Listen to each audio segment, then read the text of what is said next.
Scotland retained the Calcutta Cup as England's ambition is not matched by their execution. My name's Mark, let's talk rugby.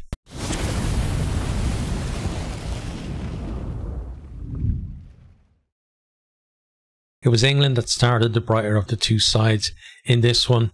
They're on attack. It doesn't come to anything as, you know, they give Scotland a scrum, but then Scotland get free kicked at the scrum. So now it's an England attacking scrum in the Scottish 22. Decent position for them just in the first few minutes of the game.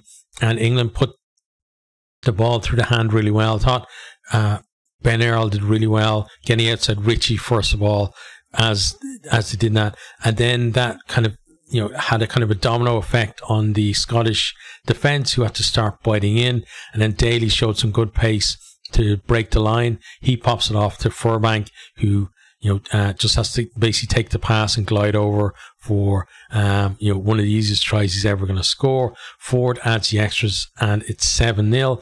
And, you know, England are looking good early on. By the end of the game, not so much, but at least at this point, they're looking the better of the two teams. Scotland finding it hard to actually get anything into the game. They lose Fagerson to an HIA. Miller Mills is on in his place, and England start targeting him in the scrum. They win a penalty from him in the first scrum, and then as you know, they kind of press forward, then Scotland get pinged for hands on the ground. Ford stretches England's lead to 10-0. And it's kind of, when you look at the final score, it's kind of, you know, strange to think that England were this far out in the lead at the start. Scotland, you feel like they need something. They struggled in pretty much the entire opening first quarter, and then suddenly they spark into life. They attack off the back of a decent scrum, and, you know, their scrum now is solid because Fagerson has come back on there to shore it up.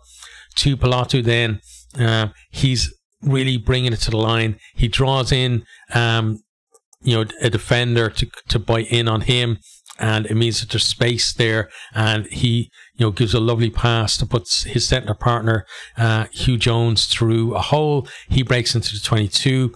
He gets hauled down, but lovely pop off the deck from him to Duhan van der Merwe. Van der Merwe then dummies the pass out to Stain, who's further out on the wing, and goes over to score. Really well worked score from Scotland there, you know, just off first phase, and completely tore that English defence to shreds. Russell makes it 10-7 as he adds the extras. Thought he had a really good game today, you know, not just from the tee, but his general play as well. There's then a scrappy period of play, got knock-ons from both sides. Both sides trying to run the ball, but, you know, a lot of the kind of the skill level is not really there, especially on the English side of things. And Scotland strike off a turnover. England, they were on attack. Furbank just spills the ball forward. I don't know who, one of the Scottish players snaps it up anyway, and gives it straight out to Duhan van der Merwe. Earl is out there on the wing for England, and Van der Merwe just goes around him. Then he outpaces Furbank and goes in the corner. A dramatic dive into the corner that, you know, a lot of the commentary said he didn't need, and I agree with that. He could have maybe come in a little bit, you know, as well, because the cover was coming across, but, you know, come in feel a little bit and make the kick a little bit easier. But Russell didn't need the kick to be any easier. He converts it from the touchline anyway, and it's 14-10. And, you know, Scotland now are in the lead, which is so weird to think, because England were on top for most of the period leading up to just Scotland, you know, finding something out of nothing really. But then Roots gets pinged for offside, and Scotland we're attacking on the edge of the 22, and it's a nice, you know, chance to just take the points. That's what Russell does. He strokes it over. It's 17-10. England then work their way up to the edge of the Scotland 22, and, you know, it feels like they're really not going anywhere, so they drop it back to George Ford, who's back in the pocket, and he nails a drop goal for 17-13, and that was a half-time score. So England probably the better of the two sides over the kind of majority of the first half, but Scotland hugely punished the mistakes that England made, and really took their opportunities, whereas England, you could see already, even though they were kind of on top, they needed a lot more chances than Scotland did to put points on the board. In the second half then, Scotland lose Sione Tuipulotu in the opening seconds of the second half. He has to limp off. I think he was injured anyway in the first half, and they thought maybe they could patch him up at half time. Obviously didn't work. Cam Redpath comes on for him. Scotland then have a sustained period of possession in the England 22. Looks like they're beginning to get on top of the game. Nice pick and goes, but then they start kind of losing momentum, and Underhill gets over the ball to win a penalty for England. Thought he had a decent game for England on the losing side. England then go up, up towards about halfway, and they've got a line out. Scott Cummings then pinches the line out, and they get it into midfield, but Redpath just breaks the line. He's in behind, puts in a lovely step that almost bamboozles Furbank and gets him around him. But Furbank, a nice desperate kind of last ditch tackle for him to stop kind of Redpath just going in under the post. But then Scotland recycle the ball. Russell puts in just a pinpoint crossfield kick to Duhan van der Merwe, who gathers and goes over for his hat-trick try. And the guy really deserved that as well, the hat-trick, because he had such a great game in terms of just all of his involvements were very positive for Scotland. Then Russell, another touchline conversion, no problem for him, nails that one as well, and it's 24-13.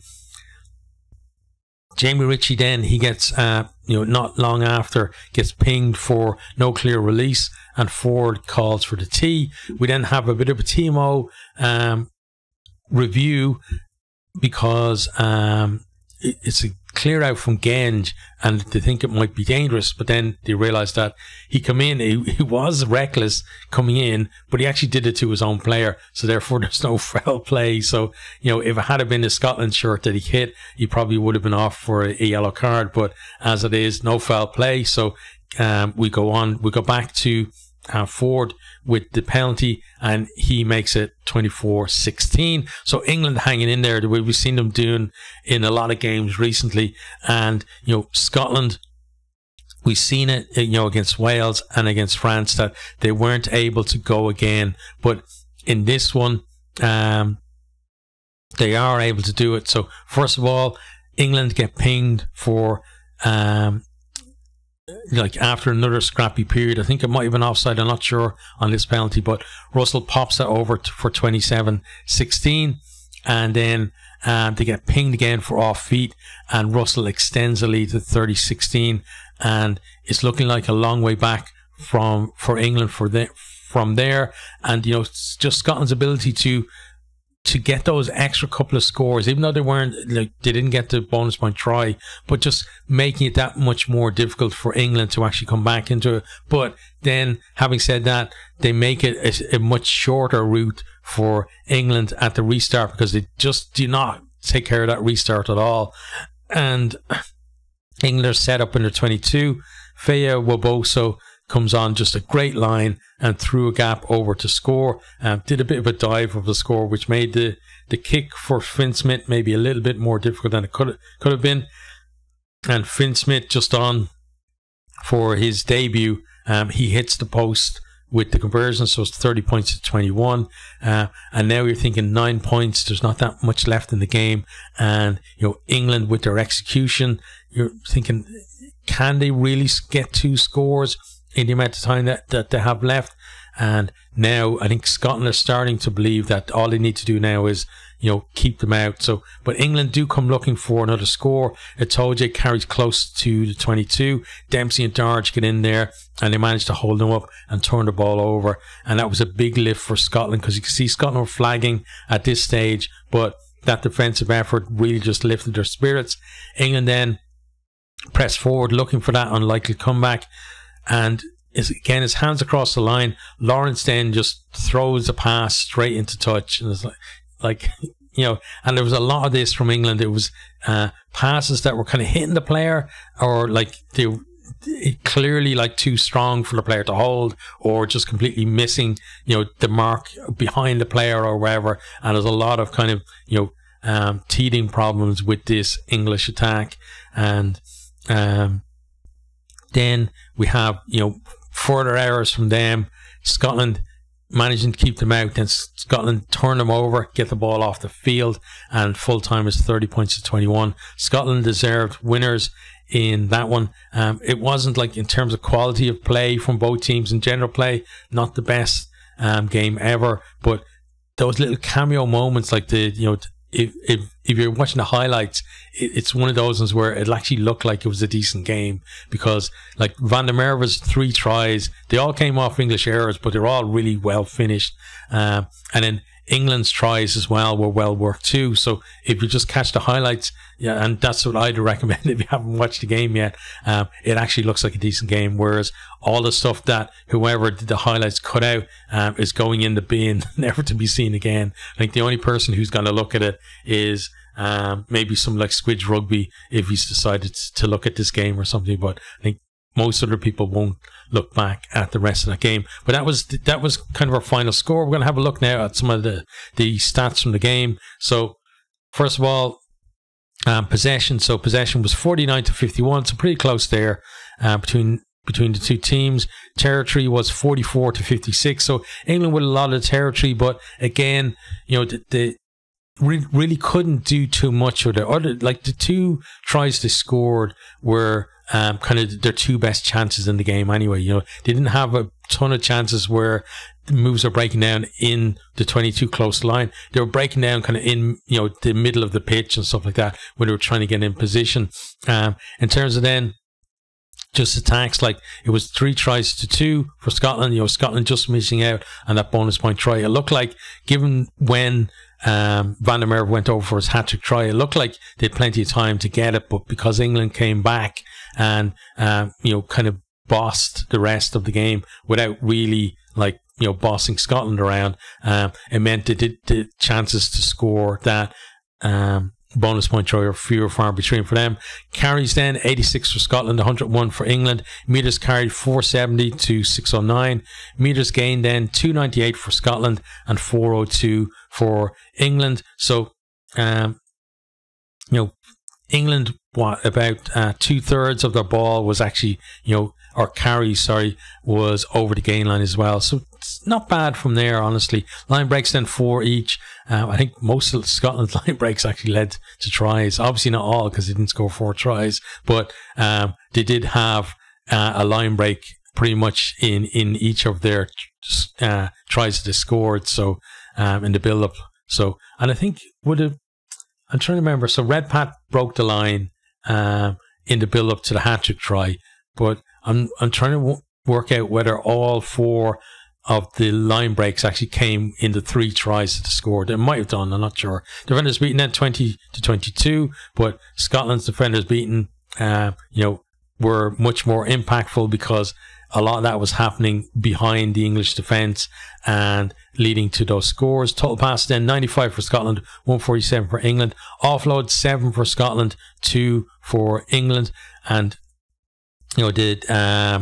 that offload from Jones to set up Van der Merwe's one of Van der Merwe's tries, really was a peach as well. That was the pick of the offload, certainly, from the game. Handling errors then 12 for Scotland, 24 for England. Just shows you how poor they were with the ball, especially, again, just lots of drop balls, knock-ons, balls behind the player, that kind of stuff as well. Turnovers conceded then 14 for Scotland, 22 for England. So neither team really hanging on to the ball for all that long. So you can see why I was saying there was a lot of scrappy play in a lot of the middle period of the game as well. Kicks and play 34 to 32. So both teams kicking a lot, and we saw both teams trying to get in position, and the reason for that was because neither were getting much change out of the opposition defence when they were going through their own phase play. So the best chance of actually making any gain was putting the ball up in the air and then hoping for an error, or winning a kicking duel by maybe getting a 50-22 or just putting it out in the opposition's half. Kicking meters then 885 for Scotland, 645 for England. So Scotland, they only kicked two more times than England, but that led to an extra like 240 meters gain for them. So you can see that on each of their kicks, they were the ones coming out on top for the most part. And that's the problem with teams like England when they get into that kicking duel, is unless you have a real plan of what you're doing in terms of kicking duel, then it's against a team like Scotland who are used to doing that. It's not going to work out well for you, and it didn't really work out well for England. Now, some defensive ones, Furbank was decent in the air, defusing bombs and stuff like that. But in terms of England kicking on attack, there wasn't really a great kick chase there from them, and they didn't really get much change out of it either. On to defence then. So tackles made, 150 for Scotland, 104 for England. 22 missed tackles for Scotland, 20 for England. So 87% is a decent return for Scotland. 84 for England is kind of, towards the low end, I would say, for them. And people will say, they're changing the defensive system, and I agree with that. They are changing the defensive system, but at the same time, they were against a team again today who only in flashes really produced. So you'd expect them to be getting more of the first up tackles when they're not being stretched like every time Scotland have the ball. So still a work on there with the defense, but I know that it takes more than just 2 or 3 games at test level for a new system to bed in. I used the example of Ireland's attacking system, when they switched last year, where it was like it seemed like a very long time. Or sorry, at the beginning of, not last year, beginning of Andy Farrell's tenure, it seemed like a long time before it started to click, and now it really is humming. It doesn't but another thing we have to think about as well is, just because something is being changed and something new is coming in, it doesn't necessarily mean that the new thing is going to be miles better than what the old thing was. Obviously England feel like it will be a better system for them in time, but we're going to have to wait and see whether that is true or not. On to then discipline. Penalties conceded, 10 by Scotland and 5 by England. So, conceding twice as many penalties as the opposition coming out on the winning side just shows you how poor England were in terms of taking their opportunities in this game. If Scotland were to do that against Ireland, say, you can almost guarantee that Scotland lose the game, and Scotland know that as well. When they come against Ireland, they're going to try and keep the penalty count low, force Ireland to be the ones conceding the penalties, etc. So that's a work on for Scotland. England, a decent penalty count for them, but if you're not actually getting the returns out of coming the right side of that, then you have a problem. Free kicks then, 1 for Scotland and 3 for England. 1 yellow card for Scotland as well there. Then on to the breakdown. So Rooks won, 66 for Scotland, 80 for England.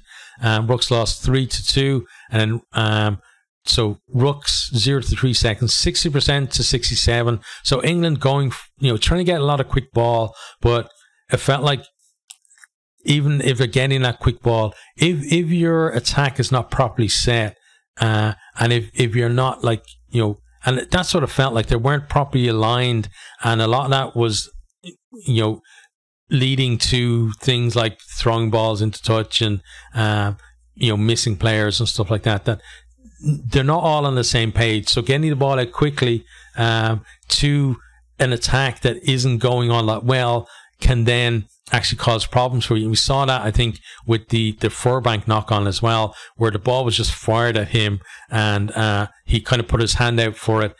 Ball cannons off him, and then they get it out to Van der Merwe, and he's away. He's scored. So quick ball isn't always a great thing for teams. I think England kind of found that out today. On to set piece then. Scrums won, 7 for Scotland, 3 for England. Scrums lost, 1 for Scotland. That was, that one where I think Ferguson was off for his HIA. Lineouts won then, 14 for Scotland, 13 for England. Lineouts lost, 2 for Scotland, 1 for England. And lineout steals, 1 for Scotland, 1 for England. But I think in terms of the line-out, the biggest contribution was the steal that Scotland put in that led to the hat-trick try for Van der Merwe. That's what gave them the initial possession and position and led to the red path break. And then Russell puts in the cross kick and Van der Merwe is in to score. So, they only got one steal, but what a hell of a steal it was in terms of the result a minute or two later from that. Kicking out goal then, 3 penalty kicks for Scotland. Russell, that is, 3 conversions as well. He went to 100% today. England, 2 penalties, a conversion, 1 missed conversion. That was from Finn Smith when he came on, and then that drop goal as well that they got. But Finn Russell just immaculate from the tee. So how does this kind of leave the 2 teams? Well, now I said in the build up to this that only one team would emerge out of this, as being potential title contenders, and I feel like Scotland are the ones that come out on the back of that. Obviously, England mathematically still have a chance, because if they beat Ireland, then blows the whole thing wide open, right? And then they have that chance against France then to potentially win the whole thing. But you have to think that by the time that they get to that French game, that Scotland will be in a position to potentially pip them to the title anyway if they beat Ireland, because that's what England would be hoping for, right? Is for Scotland to beat Ireland. But it could end up in a position where, well, if Scotland beat Ireland, then England can't win the title anyway. We'll have to see what happens in the next couple of rounds, but that's the way it kind of feels, at least at the minute. But yeah, in terms of what we've seen so far, like the Ireland game included, I think that it looks like it's definitely Ireland's title to lose at this stage. Some people will say that was the case before the whole tournament kicked off anyway, but I think it's becoming clearer and clearer as we go through the rounds that there is a bit of a gap between Ireland and the rest of the teams in the competition this year. But it doesn't mean that they're not beatable, and that's the big thing, and that's the great thing I think about the Six Nations, is that team can be absolutely out of this world, and then they have a poor day at the office, and the other team steps up the game and turns them over, and that could still happen in the next round. But so again, where are these teams? So Scotland, they definitely have revitalized their hopes of a title. It's going to be a hard road for them from here, but they still got that chance. England mathematically have a chance, but if they play the way they did in attack against Ireland, they're going to be absolutely destroyed. So I'm expecting England to play more like they did in the in Ireland's Grand Slam deciding game last year in the Aviva, and also in that semi-final against the Box in the World Cup as well. They're going to try and keep it tight, make it scrappy, make Ireland fight for everything, and just make it just a huge battle rather than try to be ambitious. Because I think we saw at times against Scotland, if a pull comes off and it goes right for them, they can look like $1 million. But when it goes poorly for them, they were coughing up tries left, right and centre. And I think against, if they had to perform like that against Ireland, the way they did today against Ireland, then you could see Ireland putting like 40, 50 points on them. I don't think Ireland will put 40 or 50 points on them, because I think Borthwick is a bit more pragmatic in his approach, and some people hate that about him, but I think he's going to find a way to kind of stifle Ireland a little bit and keep it closer. So England, there's still a lot of work-ons for them.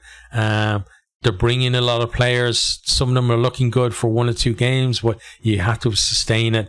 And I still think that they need to start nailing down combinations. You can't go through an entire tournament and just use it as like a dress rehearsal for your summer tour or your autumn internationals. You've got to have like there has to be some kind of plan there, and also some kind of progression there in terms of the team cohesiveness and finding combinations. I feel like it took them a year to find their second row combination, and they got that done, but now he's got to find other combinations as well. He can't just keep cycling through players, especially in centre and in the halfbacks as well. So let's see how that goes from there. But yeah, England, plenty to work on. Scotland, they got the win, but there's stuff there for them to improve as well. They know they're going to have to step up in a major way if they're going to turn Ireland over in Dublin.